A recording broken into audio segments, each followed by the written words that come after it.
30 cents a gallon. America was young and strong and brave. Welcome to Geopolitics Decanted. I'm Dmitri Alperovitch, chairman of Silverado Policy Accelerator, a geopolitics think tank in Washington, D.C. On today's show, I'm pleased to have Sergey Vakulenko, an energy industry veteran based in Germany who has deep experience in Russian international oil and gas sectors.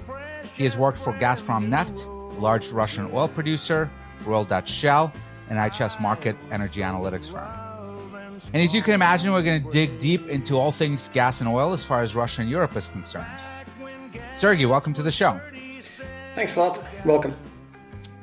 Great. So maybe we can start with the big picture. I don't know if you saw, but Jeffrey Sonnenfeld and his team at Yale School of Management, who have been doing just an incredible job tracking Western companies that have been pulling out of Russia since the start of the invasion in February, they've put out an interesting paper this week that makes an argument that the Russian economy is much weaker than most people think. And specifically that, and I'll quote here, when it comes to natural gas, Russia is far more dependent on Europe than vice versa. What do you make of that? What do you think is a true story here? Right. Russia draws most of its export gas revenues from Western Europe. That's true. However, it doesn't comprise that big a chunk of Russian export revenues. It's about a quarter of the total oil and gas revenues and something like 15 to 20% of total foreign currency earnings. And part of it is LNG earnings, which Russia might get from other markets. And in the summer, it usually sends its LNG to the Far East. And that particular earnings do not do much for the Russian state budget, but that's another story. For Europe, of course, expenditure on energy is not that high. It's a relatively low share of the total economic pie.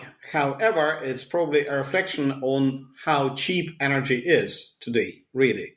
If we look at how much we spend on energy today and compare how much grandparents in the 19th century spent on things like hay for a horse, firewood, candles, and such, we spend an order of magnitude less than they did. Energy is essentially free today, believe it or not. It's something like 4 to 5% of our total spending, and in the past it could be as high as 30%. But, right, we don't spend much on air, we don't spend much on water, but it's a bit difficult to do without air and water. So, from the sheer economic standpoint, indeed, gas trade is not that big of a deal for Europe.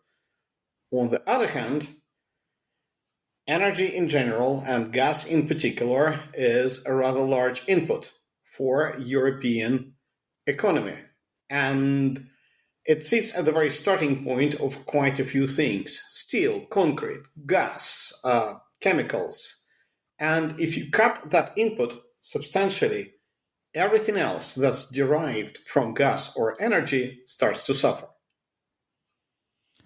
Makes sense. Well, let's dig in a little deeper, because we've had some really strange things going on, particularly in the last month, as far as Gazprom is concerned, the large gas provider in Russia.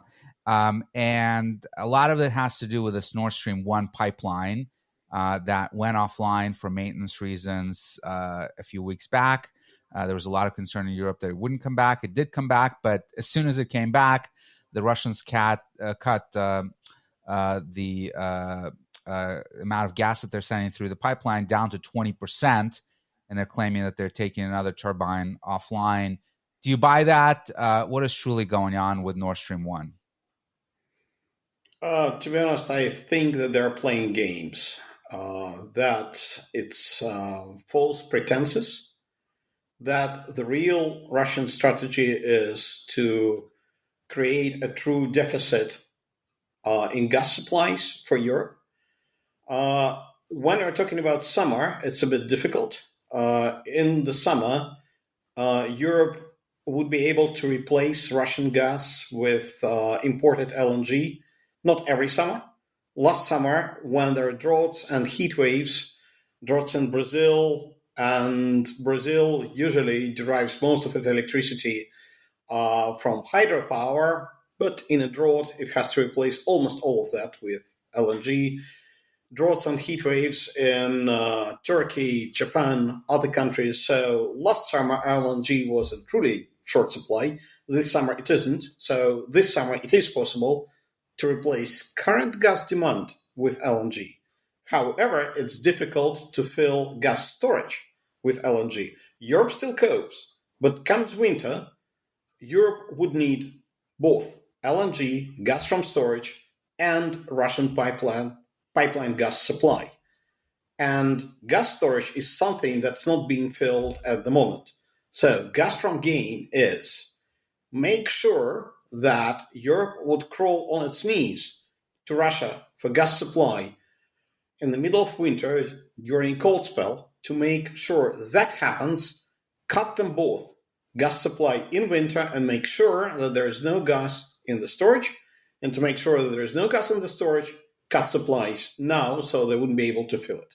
Now, is there a danger to this game that they're playing beyond just geopolitics? But when it comes to pipeline operations, when you cut supplies to such low levels, is there a danger that the infrastructure itself starts to degrade, that the pumps that are not pumping as much gas will have issues, that the fields from which it's coming that are getting reduced production will also degrade? Are they sort of cutting their nose to spite their face and doing long-term damage to Russian production, or not really? No, not really. You can stop a gas field, you can close the valves, and there will be no problem at all. There will be no issue for gas pipelines and turbines, particularly if just months of stoppage. It's done routinely.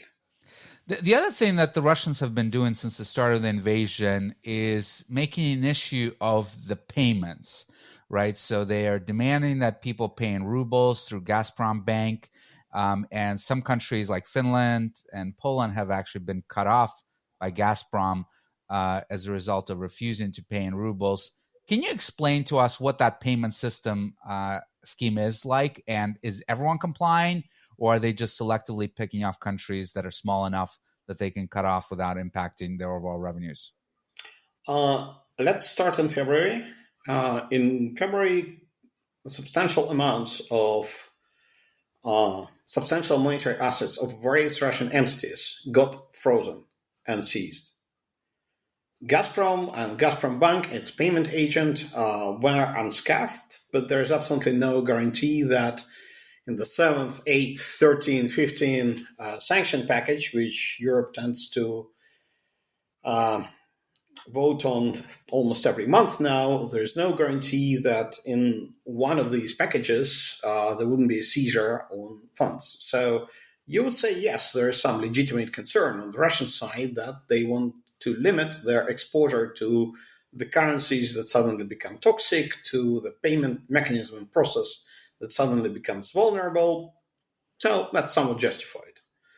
They could say, well, please, in the past you were paying us in euros to our bank account in Luxembourg. Well, please pay now to our bank account in Moscow. Well, doesn't really solve a problem because that bank account in Moscow has to have some sort of correspondence banking relationship with a bank account somewhere else, Deutsche Bank, Frankfurt. But there's a legitimate concern. Then it's Russian government which says from now on, we, the government, decide that Russian gas got to be paid in rubles and only in rubles. Well, it's government. So they can issue such an edict. They have a right to do so. And then Gazprom might come to its counterparties and say, well, sorry, folks, our contract says euros or dollars. However, it's force majeure. The government told us we got to accept rubles now on and we can't do anything about it. Sorry. So in that aspect, Gazprom is, well, correct. It's not in their contract. On the other hand, there is a legislation change clause, and there is also a clause in the contracts on the payment mechanisms. So fine. Then the government said, we're not vultures here. We are going to design an easy mechanism that would allow gas buyers to buy gas easily. So, okay, here's Gazprom Bank. We allow you to transfer euros to Gazprom Bank. Gazprom Bank does the difficult work of converting euros into rubles and serves as a payment agent. So technically, Gazprom receives rubles. You keep sending euros just as it was. The pricing basis is still in euros or dollars. It doesn't change to rubles.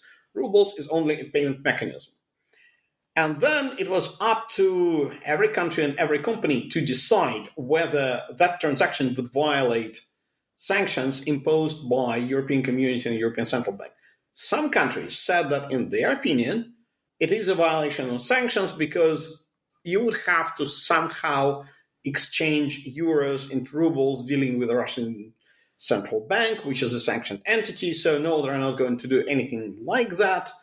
They want to keep their hands clean. And yes, it's done by Gazprom Bank, which is not sanctioned, but on behalf of the gas buyer. So no, we don't want any dealings with a sanctioned entity on our behalf. No, we're not paying rubles. Said some countries. Finland, Bulgaria, Poland. Other countries said, no, we're not so squeamish. Some German companies said, no, we're not going to do that. They said, well, fine. You're not doing that. You're not getting any gas. Your decision. Some other countries said, we don't see any risk. So I don't think it was Russia or Gazprom picking on their victims on that particular respect, but it was a self-selection, self-determination. Got it. So the countries that haven't been cut off, like Germany, for example, they basically decided to acquiesce and pay through the scheme, right? Indeed. But, well, some companies decided that it was on company-by-company basis, not on country-by-country basis. When we say Poland, Finland, and Bulgaria, it's only because there's a single company in Finland called Gazum. There's a single company in Poland called Polskie Górnictwo Naftowe Gazowe, PGNIG, which buy it, and Bulgargas. So in other countries where you would have different companies in the Netherlands or Germany, yes, it was the buyer's decision. Now, what else is going on with the gas supplies to Europe? Because you have a number of pipelines that are going to Europe, one going through Ukraine, and apparently part of that pipeline, I understand, is shut down. The Russians are saying that the Ukrainians have shut it down because it's going through terminals that are now in occupied part of the country. Obviously, we know that Nord Stream 2 never went operational as the Germans basically sanctioned it after the start of the war. But kind of walk us through the big picture here of what are all the pipelines that are going into Europe and what's their current status? Do you want a rundown on Russian pipelines or all Russian the pipelines? Russian pipelines, okay. Yes. Starting from the north, there is Nord Stream 1, which can send 55 billion cubic meters per annum, and Nord Stream 2, which can send 55 billion cubic meters per annum. Then there's a Yamal-Europe pipeline, a relatively small one, 20. Yamal-Europe goes Russia, Belarus, Poland, Germany. That one was sanctioned as well. Poland seized control over the pipeline because it was a joint venture between Gazprom and some Polish entity. Poland sanctioned Gazprom. It sanctioned it in a very careful way, so allowing it to pay for gas transmission services. However, Russia said that as counter-sanctions, if you sanction us, we sanction you, so we on our side prohibit Gazprom to deal with, well, effectively to pay for the use of the seized and captured entity. So that is sanctioned on the legal side of limits. Then indeed, there are two huge pipelines going through Ukraine. One is Urengoy-Pamare-Uzhgorod built in the 70s, 80s. That indeed goes closer, further north. And in there, you have a metering station that's on the Ukrainian-controlled territory. That's a rather big pipeline. You can send quite a lot of gas through that. However, according to the contract between Gazprom and Ukrainian side, the annual nomination, or that fixed nomination, was relatively low, 40 million cubic meters per day. Gazprom, in theory, can book additional capacity there, but it doesn't. On daily, weekly, monthly, quarterly basis, it doesn't.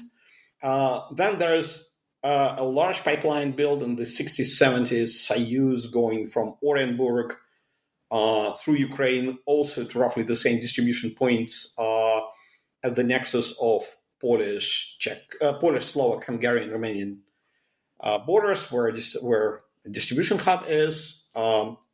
Nomination there was, I believe, 60 million cubic meters per annum, per day. And that one is where a metering station on the Ukrainian side got under control of LNR, one of the separatist entities. And Ukraine was saying that, A, they don't control the metering, so they cannot accept responsibility for any gas coming their way. But also, they were saying that some gas is being siphoned away there for the needs of LNR. And because of that, they cannot take responsibility either. So it's not only a matter of we don't know precisely how much comes on that end, but also it's a matter, you, Gazprom, say that you've sent 100, 20 was pilfered by the separatists, but you're still saying it's 100. No, we have nothing like this. Ukrainians were saying, could you please renominate that 60 from Soyuz pipeline to Urengoy pipeline? And Gazprom said, no, we can't do that. It's a moot point whether they can really do that or not, but, well, they refused. And at last, there's another pipeline called the Turk Stream. It's a pipeline going from the Black Sea coast of Russia by sea to European Turkey. And from there, there's a connection to Bulgaria, from Bulgaria to Serbia, from Serbia to Hungary, and from Hungary to Austria. So that was one of the two prongs built very recently to circumvent Ukraine. And capacity in there is 15 billion cubic meters per annum. So in other words, out of all those pipelines, Nord Stream 1 obviously is operational, albeit down to 20% capacity. The Turkish pipeline is operational, and then only one going through Ukraine is operational now as well, right? Indeed. So two are down, and Nord Stream, which taken the bulk of the volume recently, is to 20%. Now, how is Europe getting by with so much less gas? Now, you mentioned that they're getting LNG from other sources, but one of the things that I was hearing before the war is that all of the LNG spare capacity in the world was locked up in long-term contracts in Asia, and there was no way that Europe could get access to much of it. And then, lo and behold, the war happens, and somehow Europe does manage to get additional LNG transports coming into Europe. How did they manage to do that?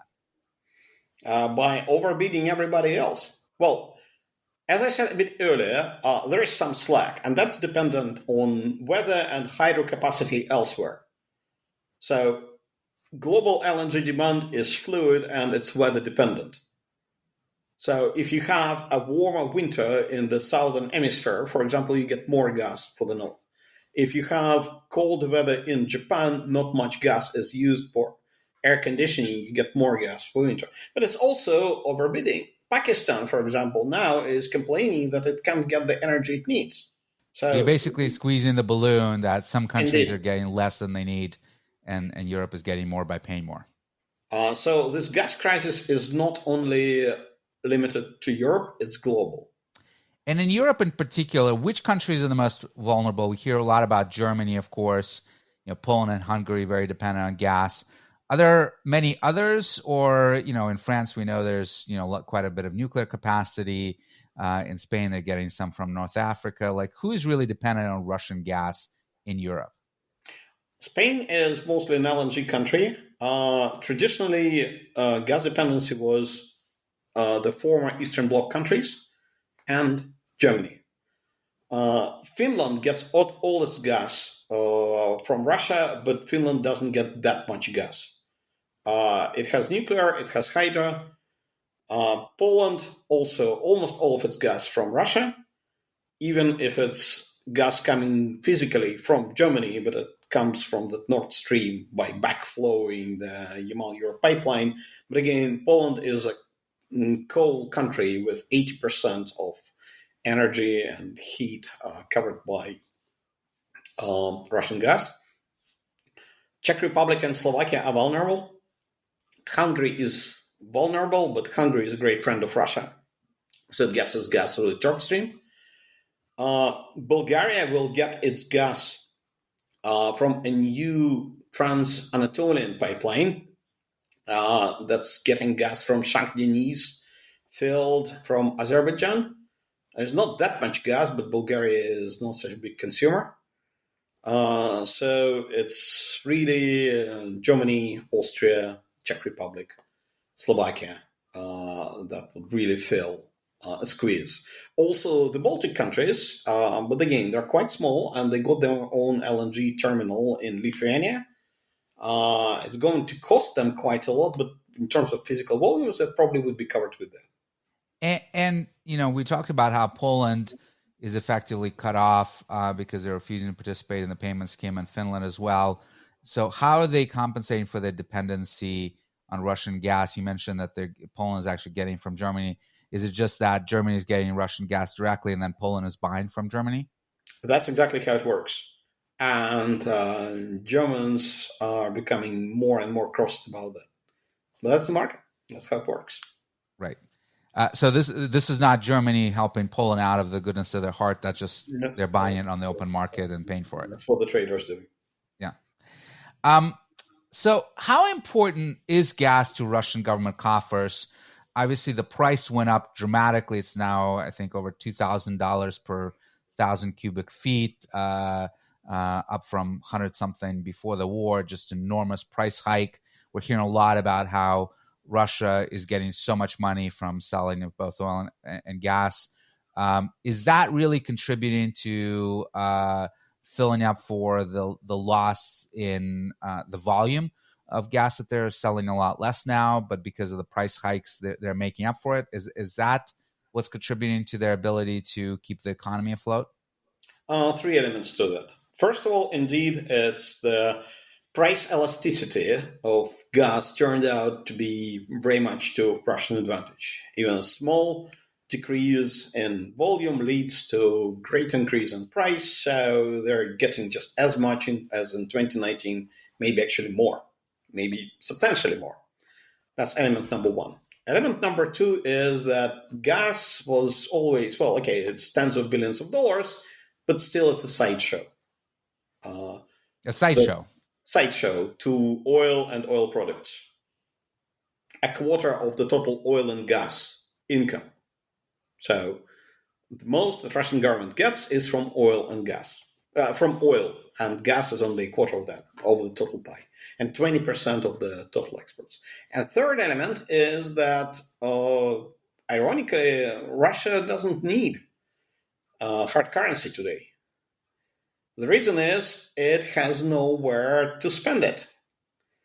So if Russia cannot buy anything from Europe, US, Japan, South Korea, and that's pretty much the case at the moment, if Russian people can't go on their vacation to Turkey, France, elsewhere, can't spend their money there, so what's the point of having the currency? Or what's the concern if your currency flow is severely cut? Yes, Russia maintains its trade with India and China. Russia might divert some of the earnings from the European markets to India and China to buy things from there. But on the other hand, Russia sends enough oil and gas to India and China to serve that trade with them. Now, Russia is right now the second largest producer of gas behind the United States, and is actually the largest exporter. And some 90% of its gas is exported via pipelines. Those pipelines, as we just talked about, are either not operational in case of some of them and significantly below capacity in the case of others.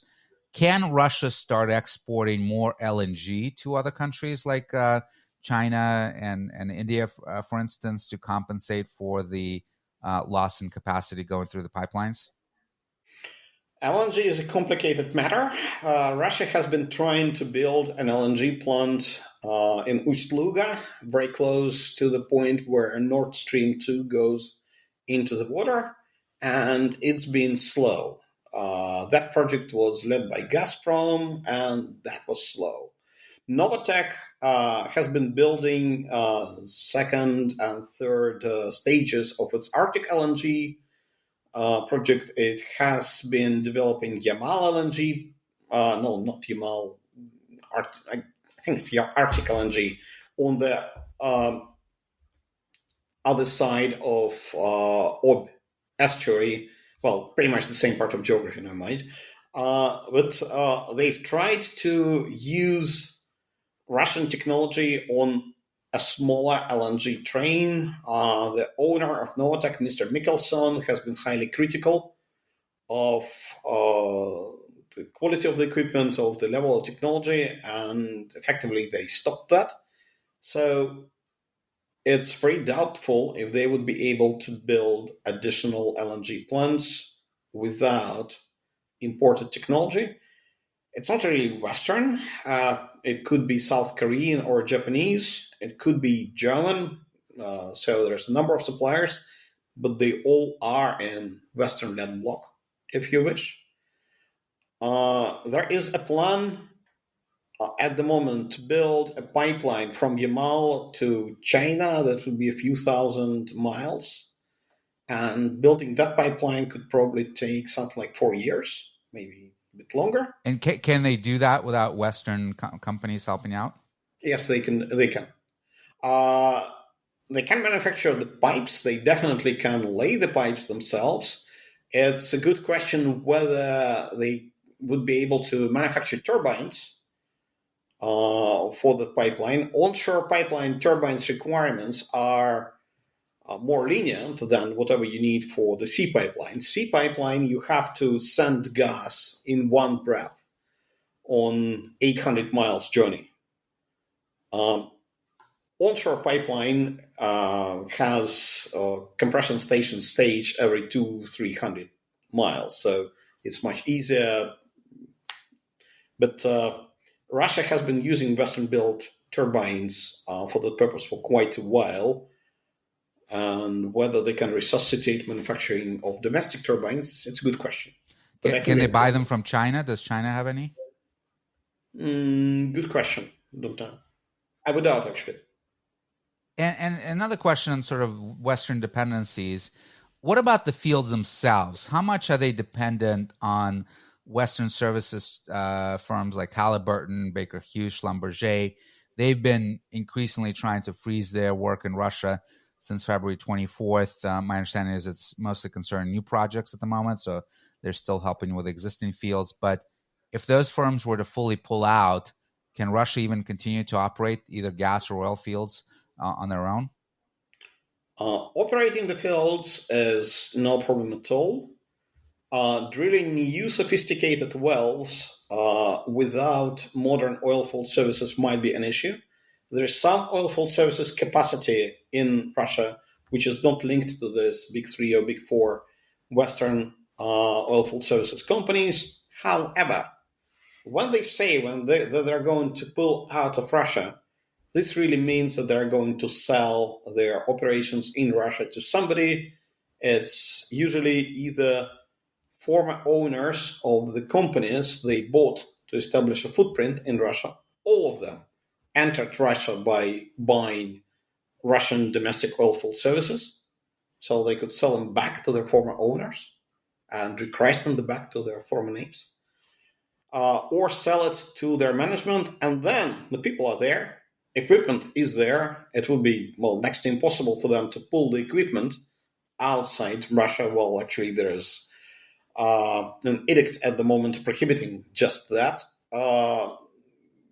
90%, 95% of people working in those oilfield services are Russian nationals, and they're quite competent. In fact, Schlumberger, I think, has something like 30% of their global workforce Russian-speaking.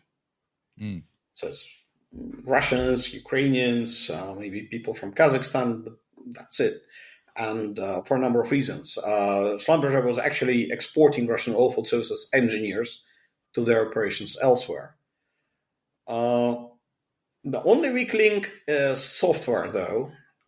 Many of the things in there are dependent on modern software, and they can probably pull the plug on that.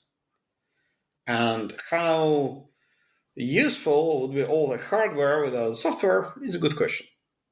On the other hand, maybe the smart and enterprising people in there would find ways, to use that software again without say so from the.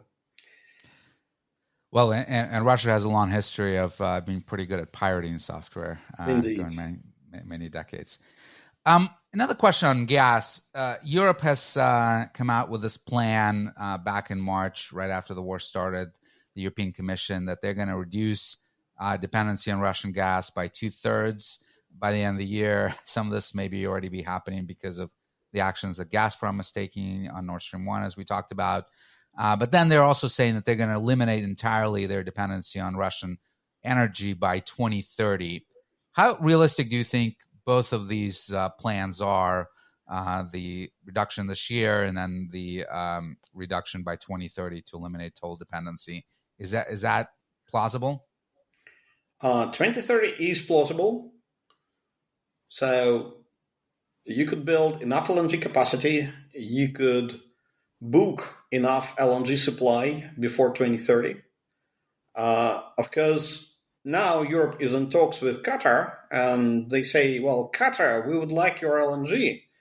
And Qatar is telling Europe, sure, we'll bid another LNG train or 2 or 5 for you. We have a bottomless gas field on which to draw gas. But by the way, we would like to make sure that our investments in that LNG will pay for itself. So could we please have long-term contracts with a formula price?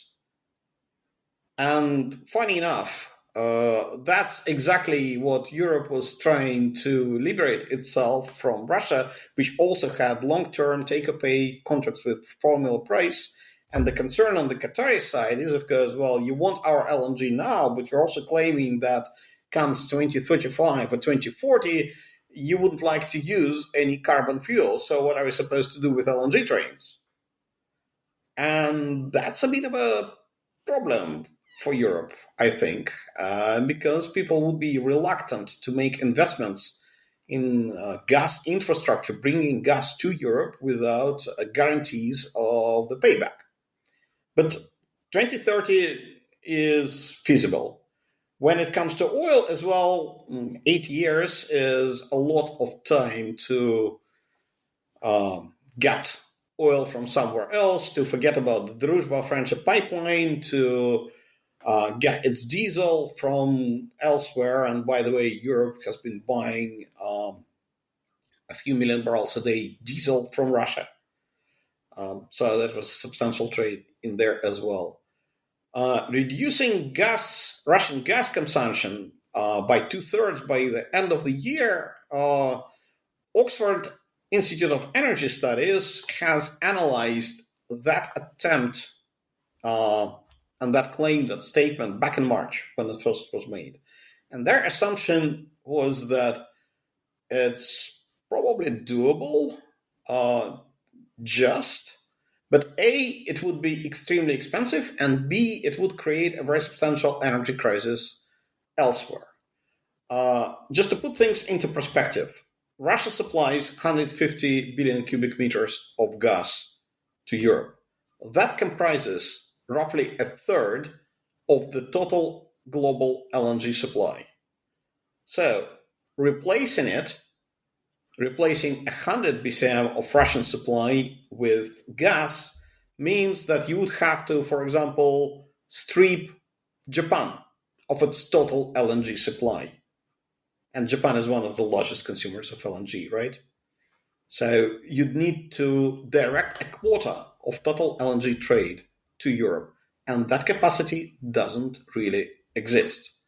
So that's quite difficult. Then you could, of course, do things like convert European gas-fired power stations to fuel oil, losing their energy efficiency. A gas turbine in combined cycle has 55% thermal efficiency. If you run it on fuel oil, it has 37, and things like this. You could resuscitate coal, nuclear, what's not. But it's a very tough challenge. It's an aspirational goal, I should say. Right. And if Europe does get cut off either fully or is not able to replenish its storage capacity because Nord Stream 1 is at such low levels, what does that practically mean, particularly for Germany? Obviously, a lot of it, industry, as you mentioned, chemical industry, cement, etc., depends on gas. Are we going to see rationing in those industries? Are we going to see massive compression in GDP in Germany if this nightmare scenario comes to pass? I would expect so. Again, there are studies initially claiming that getting rid of Russian gas is not going to cost much to German economy. But I think those studies assumed that you could replace Russian gas by other fuel sources elsewhere. And I think that's a mistake. And now it's being realized that it's not going to happen. Then indeed, rationing needs to happen. There is a good question whether the Spain is going to share it amongst European countries, or there will be each country for itself. There are already some signs of tension lines. Some countries say, well, we looked our future, we preserved our energy supply, so why do we have to reduce our energy? Yeah, France is saying that in particular. France is saying that. Spain is saying that. Spain is saying we're not supposed. Why do we need to reduce our energy demand? We're not gas pipeline dependent. We're LNG dependent. But guess what? LNG comes with short supply, right? So that's a bit faulty argument. There are already concerns that transit countries might say, no, we're not letting any of our transit gas through to others until we satisfy our needs. But get a little bit back. Germany is already drafting rationing plans. And then there's, of course, going to be a skirmish of industries running in a beauty parade explaining, no, I am a very important industry. Yes, I'm chemical industry, but I'm pharmaceutical industry. You cannot turn gas supply to me. Or they could say, I have a furnace. And if I shut it down, if I shut it off, I would never be able to restart it. Some furnaces are like this indeed. And so I think there are going to be all kinds of arguments of various degree of outlandishness trying to protect their business interest. And yes, it's going to hurt. But when it comes to regular people, there's a lot of hyperbole that's been going around of, people in Germany are going to freeze, if it's a cold winter. That's not going to happen, right? They're going to prioritize cutting off industry before they cut off residential usage. I would think so, yes. Yeah. One last piece on gas, and then we'll switch to oil. But one of the things that people worry a lot about these days, in addition to energy, is obviously the inflation in food prices, and gas is critical to fertilizer production. Do you expect all of these gas challenges, supplies to Europe and elsewhere, to have an impact on global availability of fertilizer? Do you have any thoughts on that? I'm certain on that. Ammonia plants in Europe has been shutting down already last winter. There's a number of large manufacturers that's been shut down because gas is the main both feedstock and energy input to them. Of course, Russian ammonia manufacturers at the moment are making some incredible amount of money by exporting ammonia. But then if you have fertilizer that's getting expensive, farmers tend to use less of it. And because of that, you have less food. There are some also interesting knockdown effects. Besides ammonia, a fertilizer plant also produces food-grade CO2. Of course, CO2 had a very bad vibe recently, but somehow CO2 is a very important input for food industry as well. CO2 is used in abattoirs to put animals to sleep before they're butchered. CO2, if you read on food packaging that is being packed in a protected atmosphere, this actually means oxygen-free atmosphere, and this means CO2. CO2 is also used as, dried ice for cold storage, and that's not being produced anymore, and or severely limited production. So some of that food supply chain also suffers because of that. Amazing. We have a shortage of CO2. You learn things every day, at least in some ways. So let's talk a little bit about oil. As you said so eloquently, Russian government revenues depend much more on oil than they do on gas. So it's able to use gas much more as a weapon. The oil, of course, is much easier to transit than gas. So you can put it on tankers and ship it anywhere in the world. But one of the things that we're seeing now is that China and India, who have been buying a lot more Russian oil as U.S. shuts off purchases and Europe decreases them, they've been buying at a discount, I think up to $35 a barrel discount. What does that do to Russian government revenues, and how does that keep them actually profitable? I understand that the production cost of Russian oil is significantly more expensive than it is, let's say, in Saudi Arabia. So at some point, it doesn't become economical. So are they still able to make significant money even with those discounts? Right. The state budget has a cutoff price for oil at something like $42 a barrel. They say we plan government expenditure as if oil price is $40 a barrel, and the rest goes into rainy day fund. Well, I am describing the situation as it was before 24th of February. Russian oil companies usually have their budgets put together at something like $55 to $60 a barrel. So even with discount at the moment, they're getting something like $70, $80 a barrel. So there's a windfall. In terms of trade, Russia and Russian oil companies with the discount are actually better off than they were before the war. You could actually say that whatever they're getting now is somewhat better than the price they were hoping for before. And it's not that them are getting the discount, it's that the people who are scrupulous enough not to buy Russian crude are paying a surcharge. And with that, they're not suffering at all. And also, this discount picture is a bit fine-grained.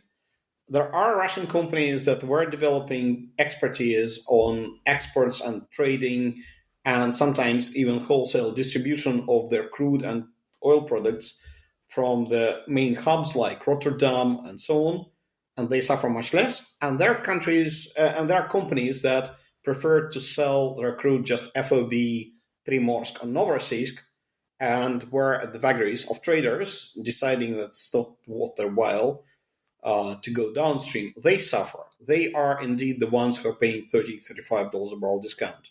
The others, with their trading arms and expertise, are paying much less, sometimes something like 5-7. And why is it being sold at a discount? Is it just gouging by China and India, knowing that Russia has no other place to go? To some extent, yes. Yeah.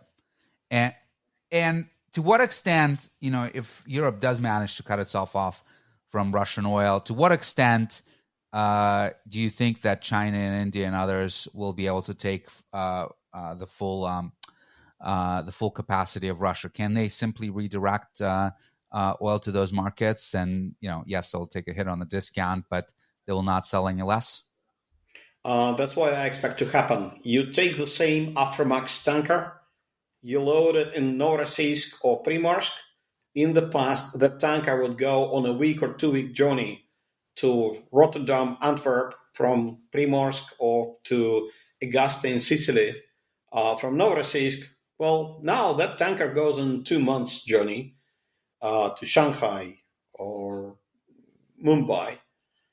But that additional 6 weeks would cost you something like $4-6 a barrel, even on a smaller Aframax tankers, which are absolutely abundant. And of course, when Europe is trying to wean itself off Russia, it has to get its crude from somewhere. It would probably have to buy the Gulf crude.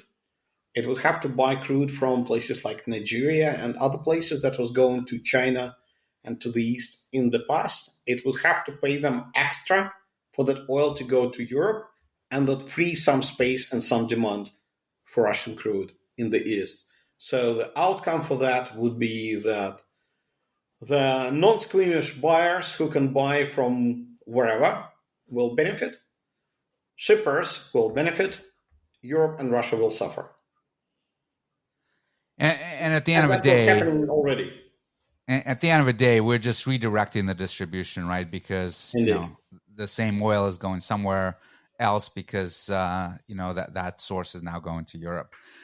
So reshuffling of the decks, deck chairs, perhaps on the ship.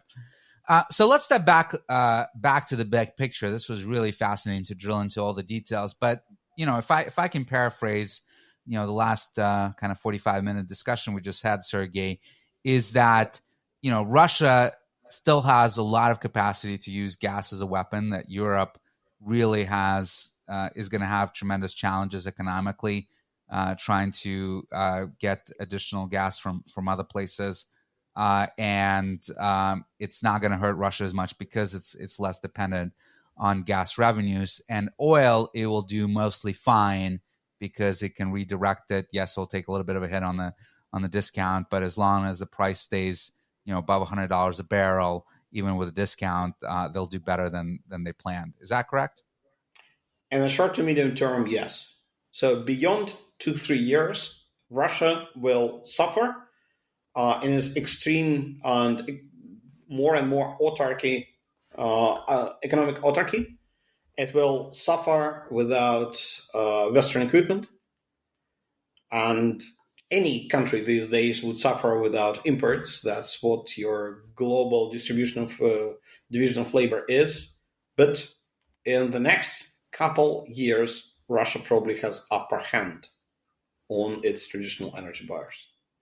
And what about sort of long-term prospects for production? I mean, there have been projections that production will decline quite precipitously on oil fields in Russia. Not quite sure where that stands on gas. I mean, is that the case, that over the long term, this is going to be a huge problem for them? They would probably have to cut back on sophisticated wells, where a lot of Western technology is employed. So these wells with 2 miles of horizontal stage with 20 stages or 30 stages of fracking, probably it would be a bit more difficult to do those. So they would roll back their technology by, say, 10-15 years or something like that. But no, I don't expect any precipitous drop. So maybe it would be reduced by a quarter or so in something like 5 years, but that's about it. And final question here, not specific to Russia, but President Biden just went over to Saudi Arabia asking them to produce more, did not get really a commitment to do so. We're now hearing from MBS that Saudi Arabia may not even have ability to produce more than 13 million barrels a day total from their oil fields, although they're significantly less than that now. How much spare capacity is there in the world in general, whether in the Middle East or in the U.S. and elsewhere, to bring additional oil onto the market and compensate for potentially trying to blacklist Russian oil? Does it even exist? Short answer, it's in very short supply. U.S. spare capacity, not spare capacity. U.S. headroom for growth is something like 750,000 barrels a day. That's the estimation of Department of Energy. And by the way, in the past, when oil prices were at this range, oil production has been growing much faster, but U.S. investors have burned their fingers on investing in oil and gas and much more careful at the moment. And even this growth at the moment is going at the expense of DUCs, drilled and completed wells.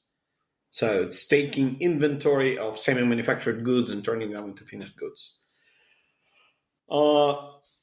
In the Gulf, the only source of spare capacity is really United Arab Emirates and Saudi Arabia. And between them, they probably have something like 1.5 million barrels a day. There's a Goldman Sachs report from indeed March, April, and their estimation was that by the time the rise of OPEC Plus that was put on the drawing board a year ago, effectively the return to pre-COVID volumes, that after that Saudis would have not more than 850,000 barrels a day left. And Saudi's political principle is that they keep at least some capacity, 500,000 barrels a day in spinning reserve, if you wish. So they have a self-nominated role of World Central Bank and World Real, if you wish, to cushion for things like hurricanes in the Gulf of Mexico, something like that. And they could be extremely reluctant to release those volumes. Part of the reason was that when COVID happened, every oil-producing country in OPEC took some of their capacity offline, and other capacity was going into decline. That's natural. Wells go into decline. And then they could do one of two things. They could continue drill wells as they've done in the past, or they could take idling wells and put them back in production. Economic logic suggests that you don't spend capital if you have idling wells. So everybody, including Saudi Arabia, were putting idling wells back and not replenishing the storage capacity. And this is quite noticeable if you look at the drilling reports, drilling rig employment record. So obviously by now, when you're supposed to get back to the pre-COVID levels, well, those wells that were used before to compensate for decline. And well, your warehouse has been dry. And that's what happened. And just doing the math here, so even if you take all of that spare capacity in the Gulf and in the U.S., that's 2 million barrels and change, and Russia is producing about 5 million barrels per day, or at least was last year, right? So that's a lot of capacity to try to replace. Russia is producing 9.5. Oh, 9.5. Okay. 9.5. Russia exports roughly 4.5 in the shape of crude oil, and 2.5 as oil products. So 7.5 altogether. So 5 million roughly used for domestic markets, 4.5 exported. 2.5 used for domestic markets. Oh, 2.5. Okay, got it. And and then 5 is refined, 2.5 used domestically, 2.5 is exported as gasoline, diesel, what's not. 5 is exported as crude oil. 1.6 of that is being exported to China via pipeline. You cannot do anything with that. No sanctions will do anything to it.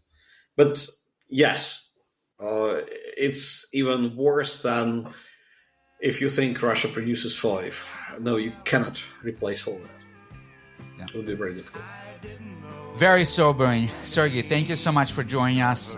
Really great to deep dive into these really complex issues, and really shows you that there are no good answers here, and that on both the oil and gas, we're in for some turbulent times ahead. So thanks again for joining. You're welcome. It was my pleasure. Very interesting discussion. Thanks a lot.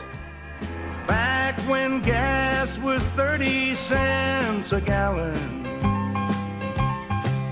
and sweet magnolias lined those country roads,